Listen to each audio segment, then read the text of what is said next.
제가 드릴 그 주제는 뉴로 모듈레이션이 되겠는데, 뉴로 모듈레이션은 아시다시피 다양한 어떤 자극에 따라서 신경 활성과 기능을 인위적으로 변화시키는 기술에 이제 해당이 됩니다.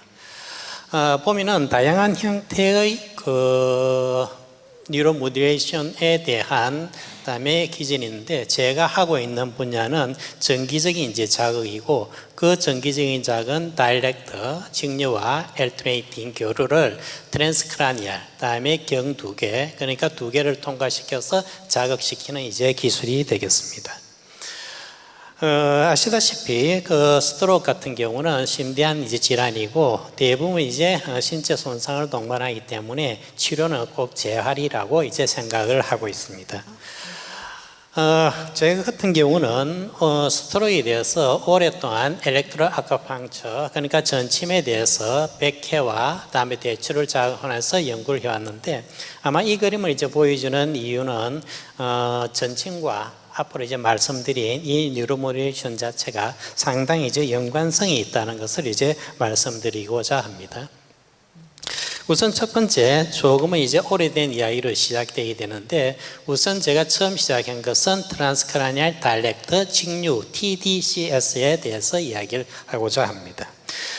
TDCS 같은 경우는 우선 기본적으로 예전에는 이것을 자극시키는 패드 자체가 아주 넓은 형태의 패드 형태고, 이 패드 형태는 여러 가지 이제 단점이 있습니다. 그 단점은 이 넓다 보니까 한 부분 이제 콤포칼하게 자극을 주지 못하고, 보시는 것처럼 이 네모진 부위에서는 엣지 이펙트라서 그다음에 페인을 동반합니다.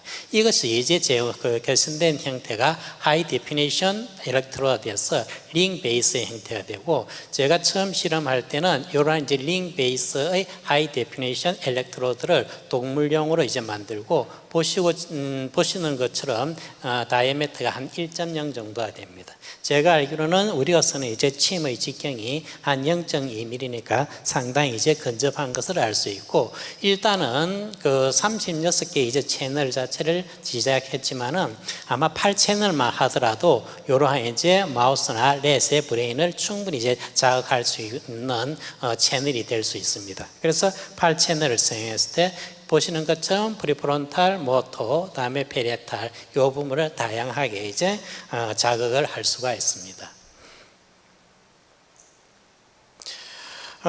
우선 이러한 엘렉트로드 자체에 대해서 치료에서 가장 영향을 미치는 것 중에 하나가 이런 엘렉트로드를 어떻게 이제 배치하냐는 이제 컨피규레이션에 대한 이제 문제가 되는데, 기본적으로 이 브레인 중에서 우리가 스트로크를 형성한 임팍트 부위를 입시레시트랄이라고 그러고, 그다음에 영향을 받지 않는 상대쪽 부위를 컨트롤 레트랄 했을 때 이 부위에 다음에 아나드와 캐소드를 어떤 식으로 배치하느냐가 다음에 치료 효과에 큰 영향을 미칩니다. 우선 입시에 아노드를 넣거나, 다음에 컨트라레트랄에 캐소드를 넣고, 다음 그 반대를 넣고, 또 아노드 하나만 입시를 넣거나, 다음 컨트롤을 넣거나, 이런 별에서 여러 가지를 이제 시험해 본 결과, 일단은 아노드 자체를 다음에 컨트라레트랄, 그러니까 헬시 부분에 놓는 것이 조금 효과가 좋은 것으로 이제 나타났습니다. 이런 이제 그 자체의 판정은 아래쪽에 보시는 것처럼 다양한 형태의 모토와 다음에 NOR 같은 다음에 코그니션, 그러니까 모토와 코그니션이 이제 측정을 한 것입니다. 다음에 이렇게 되었을 때 일단은 우리가 컨트라레트랄에 아노드를 자극을 했을 때 효과가 생기고, 이것을 또다시 프리프론탈 또는 모토, 다음 페리에탈을 했을 때 어떤 효과를 나타내는 것을 봤을 때, 행동학적으로 보면은 대체적으로 모토에서 나타내는 것이 효과가 큰 것을 이제 볼 수 있고, 이것도 그 뒤에 연속된 코그니션 실험에서도 다음에 모토의 효과가 좋은 것을 이제 나타나고 있습니다. 그다음에 이러한 이제 효과 요인을 알기 위해서 간단하게 그로스 팩터에 대한 PCR 의뢰를 실시해서 한 6개 정도의 캔디데이터를 만들어내고 그다음 릴타임 PCR을 통해서 IL4를 이제 추출을 했지만은 실질적으로 중요한 것은 이제 프로테인 레벨이기 때문에 웨스턴과 엘리자를 통해서 PDGFA 그리고 그다음에 PGA5를 이제 도출했습니다. 그다음 이 두 가지를 이뮤노플루오레센스로 이제 우리가 측정해 본 결과 재미있게도 자극된 부위의 콘트라레터럴 부위와 다음에 손상된 입시레터럴 부위가 두 부위에 유사하게 이러한 그로스 팩터가 증가가 되고 특히 애니온 그다음에 이러한 이제 뉴런에 많이 이제 분포되는 것을 확인했습니다. 그다음 이것을 이제 순차적으로 그 뒤에 각각의 리셉터까지 다음에 확인하고 그 리셉터도 또한 유사한 형태의 이제 분포를 이제 보여주고 있습니다. 그다음에 우리가 이제 봤을 때 기본적으로 이제 이 스트로크에 있어서 가장 이제 그 신경의 이제 회복에 영향을 많이 지키는 것 중에 하나가 뉴로게네시스가 되는데 그 뉴로게네시스도 스트라툼과 다음에 서브벤트럴칼좀, 다음에 코퍼스 칼리즘을 했을 때 대체적으로 뉴로게네시스가 증가되는 것을 이제 볼 수가 있습니다. 이상의 이제 결과를 이제 보게 되면은 우리가 손상되지 않는 부분에 이러한 TDS를 이제 자극을 주었을 때, 그다음에 이런 이제 그로스 팩터와 그다음에 자극되지 않는 입시 부분에서 동시에 이제 증감을 통해서 기능적인 회복을 나타내는 것을 알 수가 있습니다. 아마 이런 연유 자체는 반대쪽 손상되지 않는 부위에 자극을 주었을 때 그 자극을 받지 않는 다음에 입시레터럴 부분도 칼슘 시그널이 다음에 발현되는 걸로 보아서 아마 그런 요인으로 이제 보고 있습니다. 아마 이 결과 자체가 어떤 이제 의미를 이제 가지느냐고 하면은 대부분의 이제 뇌졸중 재활에 대한 이론은 인터 헤미세프릭 이니베이션 모델을 이제 베이스를 하고 있습니다. 이것은 이제 무슨 이야기냐면은 기본적으로 두 개의 헤미스피어 중에서 한쪽 부분에 이제 손상을 받게 되게 되면은 두 사이에 일어나는 밸런스가 깨어지고 어떻게 되게 되면 헬스된 헤미스피어의 강한 형태의 이니비션에 따라서 다음에 그 재활에 많은 어려움을 나타납니다. 그럼 당연히 우리가 여기서 보시는 것처럼 이런 과도하게 이니비션 되는 부분을 다음 낮추어주고 다음에 그 손상된 부분에 액티베이션을 하려고 하게 되면은 캐소드 자체를 다음에 헬시한 부분에 놓고 아노드 자체를 다음에 손상된 부위를 낳는 것이 일반적인 법칙입니다.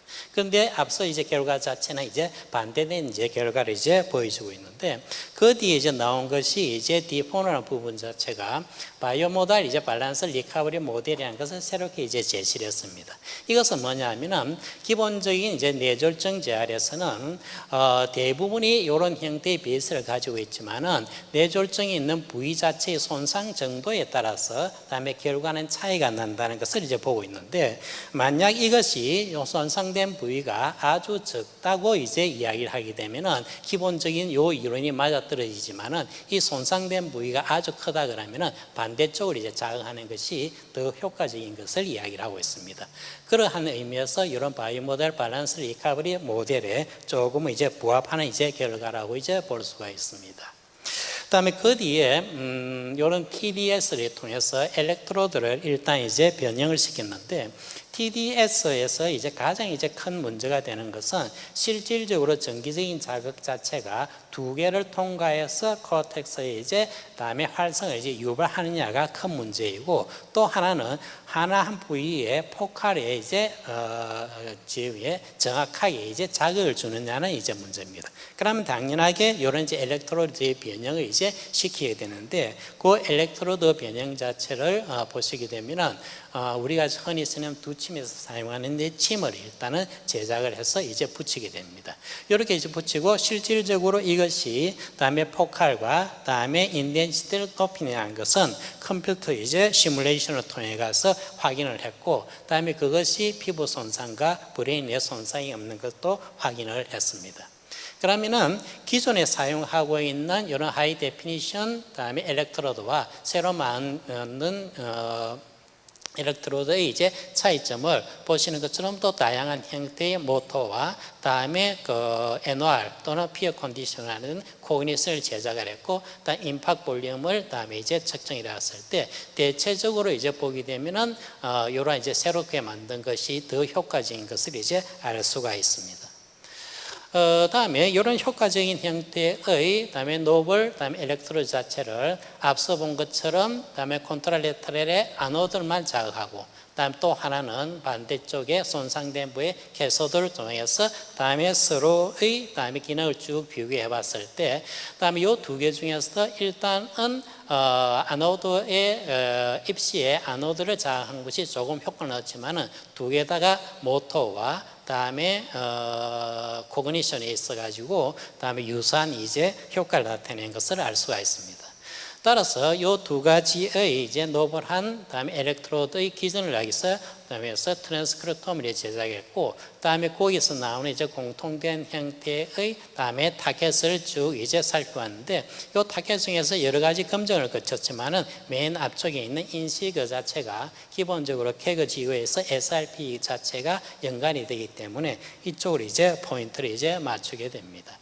아시다시피 다음 인시와 SRPP 같은 경우는 여기 서로가 이제 컴바인 되어 있을 때는 안정적이지만은 인시가 디그레이션 되게 되면은 자연스럽게 액티베이트된 SRPP1 자체는 강한 형태의 이제 세포 독성을 이제 나타내게 됩니다. 따라서 저희들이 살펴본 것은 이런 NMDA 리셉터에 관계된 SRPP 시그널 전체를 이제 살펴봤습니다. 리셉터와 다음에 각각 그리고 그에 연관된 형태의 인포메이터리 프로세스를 이제 살펴보았습니다.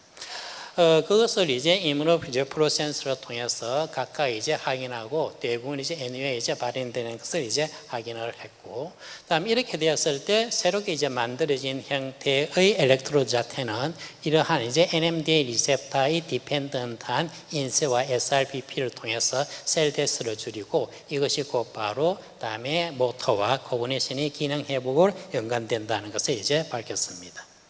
다음 이제 세 번째 이야기는 앞서 본 형태의 그런 일렉트로드 자체를 그다음에 TACS, Alternating, 그러니까 교류 다음에 전기 자극에 이제 저희들이 적용을 해봤습니다. 교류 같은 경우는 프리퀀스가 상당히 중요한데, 그것이 이제 델타부터 프리퀀스에 따라서 감마까지 나눠지고, 여기에서는 일단 저희들이 운동에 이제 효과적으로 이야기하는 이제 베타를 이제 이야기했고, 다음 이것을 이제 뭐하고 이제 서로 이제 비교를 했냐면은 엑사이저 테라피라고 같이 비교했습니다.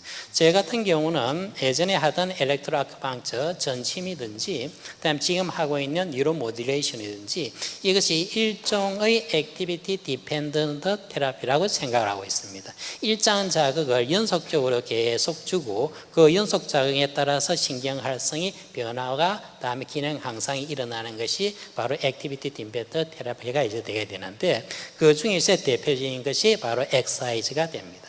그 엑사이즈를 같이 이제 비교해 봤는데, 보시게 되면은 우리가 예전에 쓰던 일렉트로드 그리고 새로운 일렉트로드 다음에 엑사이즈를 비교했을 때 이러한 이제 다양한 형태의 모터에서 보면은 재미있게도 다음에 새로운 일렉트로드와 다음에 엑사이즈가 다음에 유사한 형태로 이제 효과를 나타내는 것을 볼 수 있고, 다음 이것을 이제 보다 심도 있게 캐드코 했을 때 유사한 효과, 다음 임팍트 사이즈를 계산하고 MRI로 최종적으로 임팍트 사이즈도 이제 확인을 했습니다. 이렇게 이것은 이제 실질적으로 이것이 코티클이 자극 주느냐는 것을 앞서 본과 유사한 형태로 또다시 이제 컴퓨터 이제 시뮬레이션을 이제 진행을 했습니다. 다음에 요러면은 다음에 요러한 이제 엑사이즈와 다음에 새로운 이제 일렉트로드가 어떤 기능을 나타내는 것을 이제 프로테믹스로 이제 살펴왔는데, 재미있게도 공통적으로 나타나는 것은 대부분의 마이토콘드리아 콤플렉스 서브유니트가 되게 됩니다. 그러면은 이런 이제 마이토콘드리아 콤플렉스 서브유니트 자체의 익스프레션을 전체적으로 이제 쭉 이제 살펴봤고, 각각의 그다음에 콤플렉스 1, 콤플렉스 5, 그리고 ATP와 다음에를 이제 생성도 이제 같이 이제 살펴봤습니다. 그리고 이렇게 이제 도출된 형태의 서브니트 변화 자체를 또로 이뮤노플루센스를 통해서 저희들이 또다시 확인을 했습니다. 그리고 이것이 이제 일단은 이제 마이토콘드리아가 되니까 대사에 이제 관계되는 것을 이제 살피기 위해서 다음에 글루코스 메타보리즘에 관계되는 PET-CT를 저기에 촬영을 했는데 기본적으로 보시게 되면은 MCAOA 자체는 강한 형태의 그렇다는 글루코즈 메타볼리즘을 나타내고 다음에 치유되는 과정에서 낮아지는 것을 볼 수가 있습니다. 여기서 나타나는 대부분의 이제 글루코즈 메타볼리즘 자체의 원인은 기본적으로 마이크로글리아라고 있습니다. 그래서 마이크로글리아의 숫자를 다시 이제 개수를 해본 결과 그다음에 이런 이제 세론 엘렉트로드와 다음 엑사이즈와 도자기 나타지는 것을 확인을 했습니다. 그리고 그러면 이것을 이제 셀 얼바이벌에 연주되는 원인 자체가 무엇이냐를 알기 위해서 봤을 때 그게 또 공통적으로 이제 나오는 것이 마이크로콘드리아 콤플렉스뿐만 아니라 CD47이 있는데 이런 CD47은 아시다시피 SRPP가 들어와서 어떤 의미에서는 do not eating 시그널, 그러니까 나를 잡아먹지는 시그널을 저장하고 아시다시피 마이크로글리아 자체가 초기적인 어떤 파고사틱 그다음에 작용 자체는 치유에 관계되지만은 이것이 과도하게 되면은 이것 또한 이제 신경계 이제 손상으로 이제 이어지고 있습니다.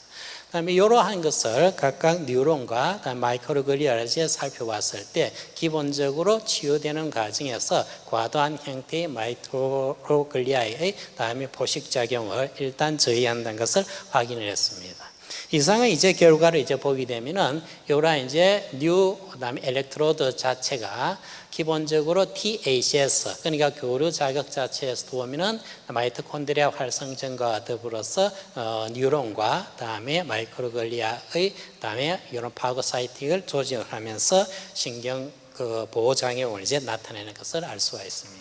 이상 보시게 되면은 일단 초점 자체가 제일 처음에 제가 말씀드린 것이 하이 데피니션 엘렉트로드고, 다음 이것을 이제 치명으로 변화시켜서 다음에 서트로 이제 접근을 시켰고, 다음 이것이 보다 편시, 그러니까 제 옆방에 신하경 교수님이 계시는데 이분이 상당히 이제 편시한 것을 이제 좋아하고 있습니다. 그래서 그 편시한 형태를 이제 만든 것이 바로 요 모델이 되게 되었습니다. 보시게 되면은 이것이 전기적인 자극이고 아래쪽에 LED를 통해서 다음에 빛을 다음에 콤바인을 함 통해서 보다 투과성이 높고 강한 형태의 자극을 전달하는 형태고, 아마 이것을 이용해서 그린파틱 시스템에 아마 적용해서 연구를 하신 걸로 알고 있습니다.